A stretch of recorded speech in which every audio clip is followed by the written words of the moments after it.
podcast kami supaya bisa kita sama-sama untuk menambah wawasan dan pengalaman kita untuk kedepannya.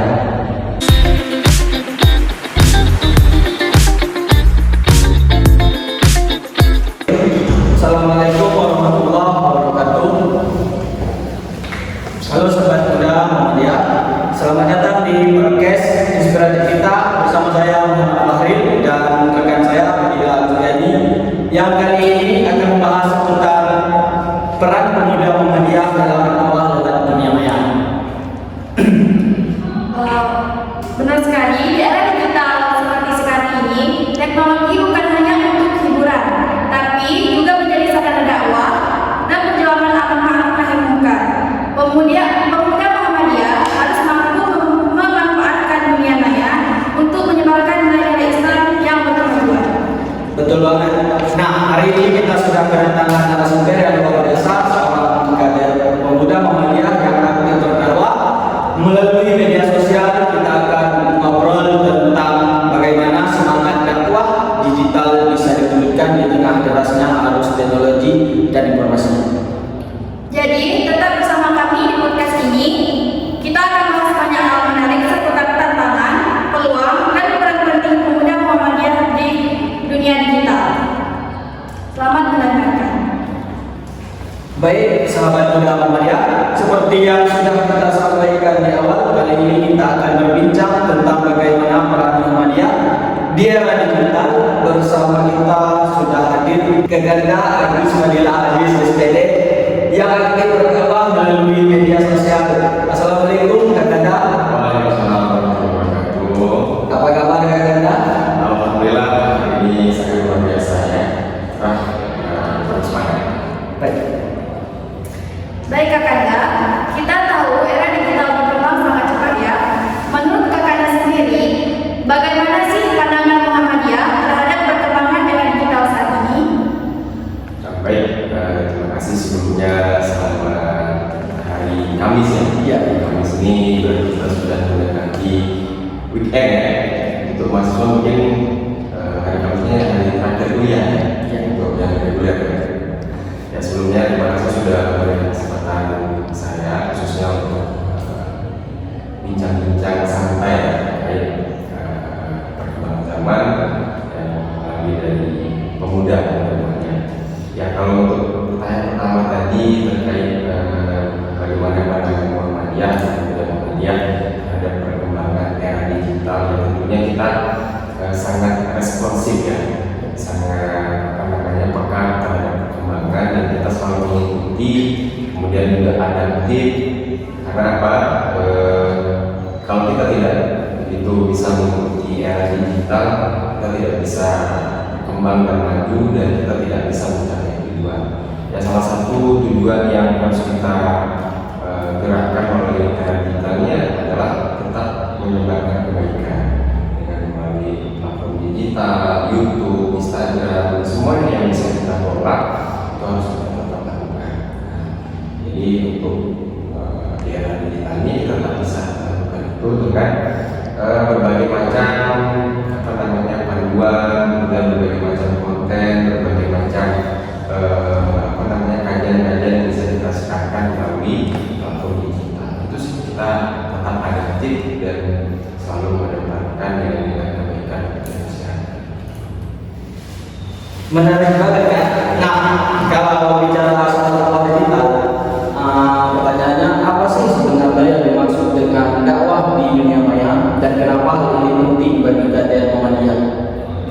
Baik, seperti yang saya sampaikan sebelumnya, bahwasanya wadah kita untuk melakukan siar agama, kebaikan dan juga menyampaikan informasi penting itu sekarang ternyata lebih mudah karena kita sudah ada wadahnya, kita genggaman yang kita pegang setiap hari itu selalu kita lihat, kemudian selalu kita pantau. Kemudian di dunia maya ini kan dakwah sangat luas. Yang tadinya nggak kenal sama kita bisa kenal, yang tadinya nggak tahu apa itu Muhammadiyah, apa itu pemuda Muhammadiyah bisa tahu. Ya, kemudian kita tetap mengedepankan etika-etika dalam menyampaikan pesan informasi, walaupun sudah luas dan tetap kita harus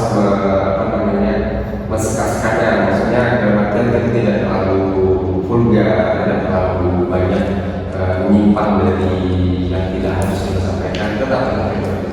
Makanya kita tetap menyampaikan dakwah itu melalui dunia maya. Kita bisa lihat di channel YouTube, Instagram. Kalau di Instagram itu yang sekarang lagi gencar-gencar itu ada Instagram akun PKSDI pimpinan pusat Muhammadiyah. Itu banyak postingan-postingan atau konten-konten yang menciarkan dakwah melalui dunia maya.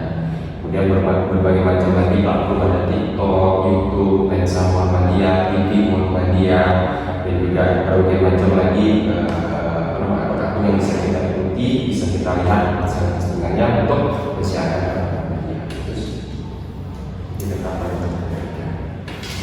Baik, kalau kita kilas balik ke masa Kiai Haji Ahmad Dahlan, beliau berdakwah lewat pendidikan dan keteladanan.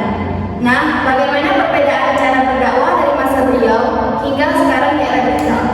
Oke, kalau zaman dahulu mungkin secara tradisional yang masih mengedepankan kekuatan fisik, kekuatan lingkungan. Contohnya waktu zaman dulu Kiai Ahmad Dahlan menggunakan sekarangnya dengan mendirikan sekolah, mendirikan pondok pesantren, mendirikan rumah sakit ataupun pusat-pusat kesehatan yang bisa berkumpulnya tempat orang banyak yang bisa dia sampaikan melalui kegiatan-kegiatan dakwah dia. Kalau sekarang direfleksikan dengan era sekarang yang sudah ada digital, sudah ada platform media sosial, ini lebih lebih memudahkan dan juga bisa ada semangat yang lebih lebih keren. Kemudian pemasannya kita bisa editing lebih milenial, kemudian kita sajikan dengan konsep-konsep yang kekinian, relevan dengan dunia sekarang. Kalau dulu mungkin cara menyampaikan mesti menggunakan papan tulis atau menggunakan kertas, terus sekarang kita bisa menggunakan dengan video animasi, kemudian kita bisa mengungkapkan filmnya secara mudah, kemudian referensi untuk kita memberikan dakwah itu lebih luas. Jadi kalau dari sekarang tentunya tidak ada hambatan, cuma kita harus perlu filtering untuk bagaimana karena kita benar-benar bisa sampaikan dengan baik. Kita sudah ada ya. Nah, sekarang kita masuk ke bagian utama seperti apa peran pemuda Muhammadiyah dalam menyebarkan dakwah Islam dan kemajuan di media sosial. Oke, kalau peran tentunya kita pasti sama-sama bergerak karena kita tidak bisa sendiri-sendiri. Itulah hebatnya Muhammadiyah. Mereka memiliki beberapa sektor yang secara masif, kemudian secara berkelompok, kontinu, kemudian juga berkemajuan, mulai dari ikatan pelajarnya ada, ikatan mahasiswanya ada, kemudian nanti pemuda dan nasional Asia, kemudian ada pemuda Asia, dan banyak lagi kegiatan platform yang bisa digunakan untuk bersama-sama menggunakan dakwah Islam di media sosial. Contohnya kita sekarang di pemuda Muhammadiyah juga Instagramnya, kemudian kita masing-masing juga punya akun yang followernya juga lumayan banyak, kita mensiarkan kegiatan yang ada di Muhammadiyah. Tentunya juga sebagai mahasiswa juga ada kegiatan semuanya, kalian bisa ikuti itu. Kemudian untuk jangkauannya sekarang kita bisa berkomunikasi dengan teman-teman kita yang ada di kampus Muhammadiyah lainnya, kemudian bisa berkomunikasi dengan melalui kajian-kajian yang milenial, ya kan, jadi bisa lebih efektif karena visual atau jangkauannya lebih cepat. Dan itu menurut saya kita harus ambil peran, kita harus ikuti lifestyle, kemudian kita juga harus punya ide kreatif untuk bagaimana kita bisa saling berkesinambungan, saling bersama-sama mensiarkan dakwah-dakwah melalui untuk kegiatan kreatif bagi pemuda, semuanya pemuda, ikatan-ikatan yang bisa kita kajian bersama. Nah, ngomongin media sosial, sekarang banyak platform, TikTok, Instagram, YouTube, podcast. Menurut Kakanda, platform mana sih yang paling efektif untuk berdakwah ke anak muda? Kalau saya pribadi kalau menurut saya ada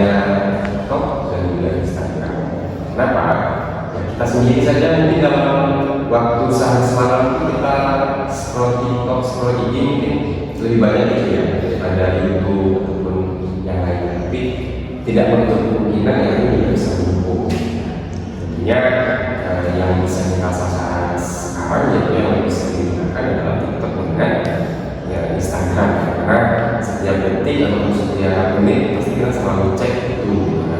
Apalagi sekarang TikTok sudah bisa live, kemudian kita juga bisa mengundang teman-teman ataupun yang akunnya sudah bisa untuk join, itu sangat mudah untuk kita lakukan sekarang. Itu sih.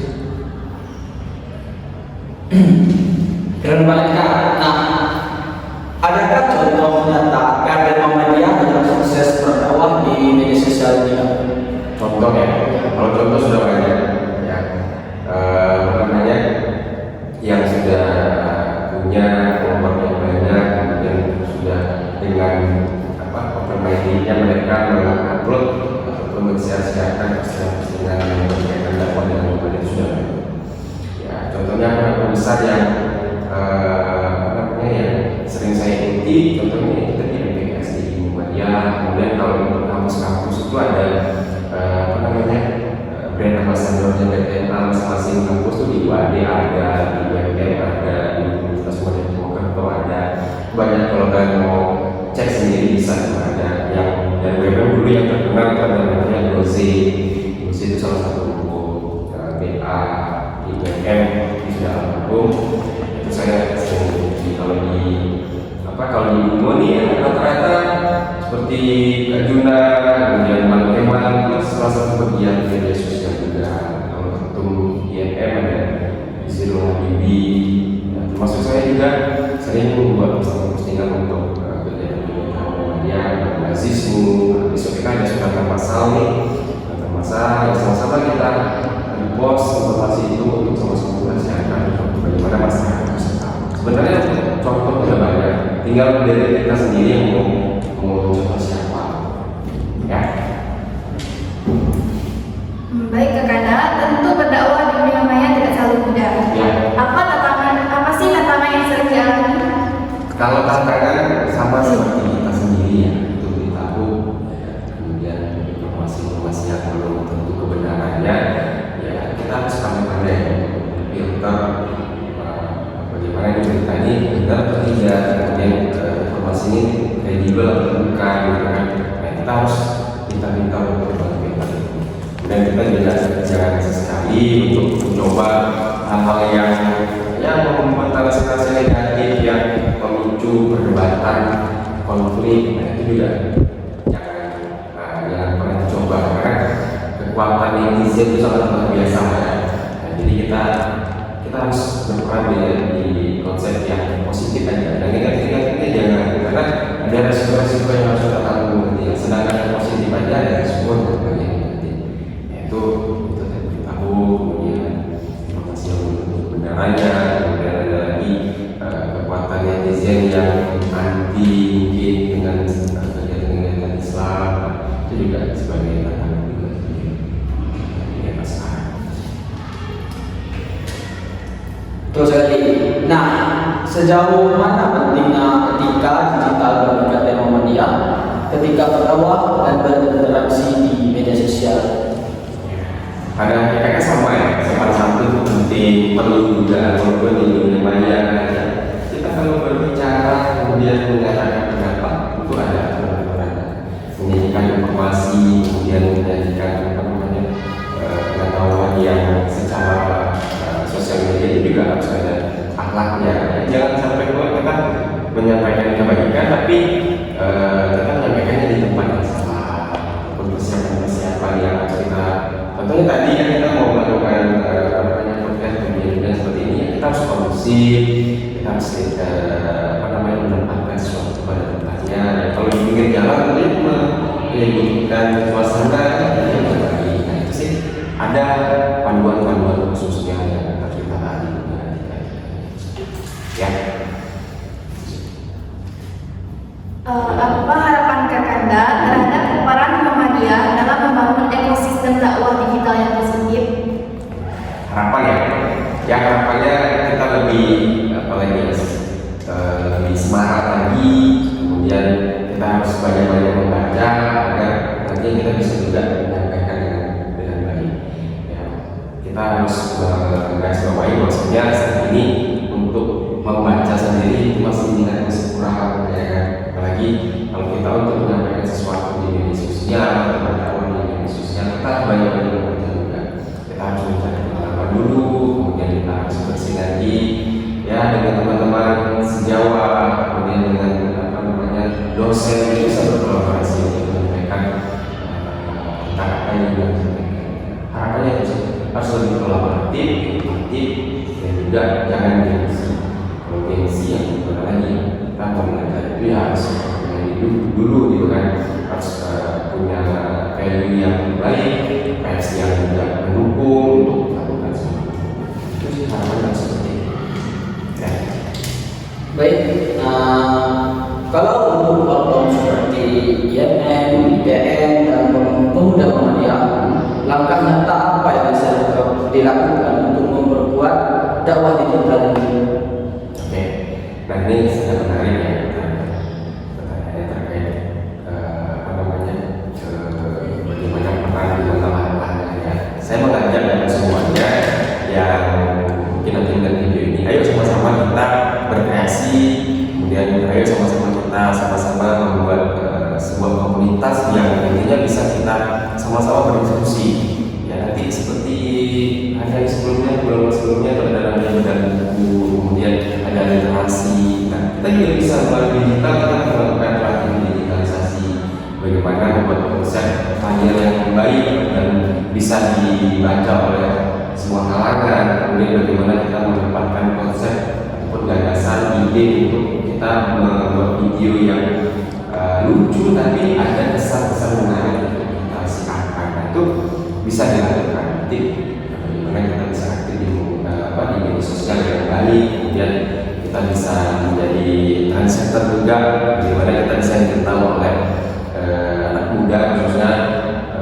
Oh ya, kalau kita mau lihat seperti itu, kita bisa langsung tujuan utamanya, kita bisa langsung menjadi rekomendasi. Itu bisa dilakukan dari sekarang. Ya. Baiklah, betul luar biasa sekali. Dan terakhir, apa pesan Kakanda untuk kader muda agar tetap bersemangat berdakwah dengan bijak dan kreatif di era digital? Ya.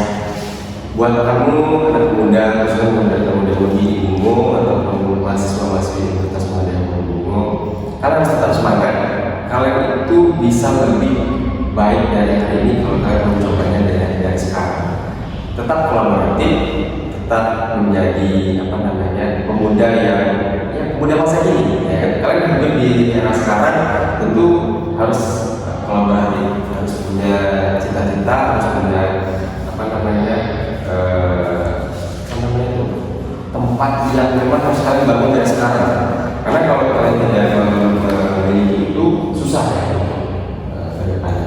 Jadi harus kolaboratif, saling punya sifat yang gotong royong. Karena untuk maju kita nggak bisa sendiri. Ya. Ingat, untuk maju kita nggak bisa sendiri, kita harus sama-sama. Dan itu yang dicerminkan Muhammadiyah. Mereka membangun dari ranting, kemudian cabang, kemudian daerah, dan juga nanti bisa berkoordinasi dengan pusat atau pimpinan yang lebih bangsa kita harus. Itu intinya jangan puas di hari ini, harus tetap belajar sampai. Oke? Baik, terima kasih banyak Kakanda Agus STD atas waktu dan inspirasinya. Semoga pesan-pesan ini bisa menjadi motivasi bagi kita seluruh kader Muhammadiyah dimanapun kita berada. Teruslah berdakwah dengan bijak dan